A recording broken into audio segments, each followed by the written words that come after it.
अस्सलाम वालेकुम viewers, welcome back to my YouTube channel daily tips with Asma. आज के इस वीडियो में हम आपको बताएंगे अरीब नाम का मतलब क्या है। अरीब नाम का शुमार लड़कों के नामों में होता है।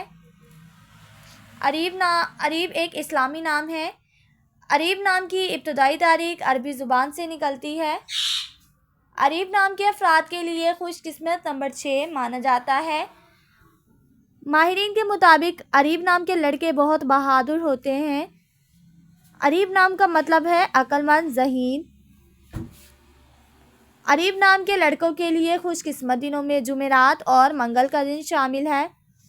अरीब नाम के अफराद के लिए मुवाफिक रंगों में सुर्ख और बनफशी रंग शामिल है। अरीब नाम के अफराद के लिए मुवाफिक पत्थरों में रूबी पत्थर शामिल है। खुशकिस्मती वाली धातों में हिंसों के हिसाब से तांबा शामिल है। फ्रेंड्स, अगर आप अपने नाम का मतलब जानना चाहते हैं तो कमेंट बॉक्स में अपना नाम लिखें। इंशाल्लाह हम आपके नाम की वीडियो ज़रूर बनाएंगे। Thanks for watching. अल्लाह हाफिज़।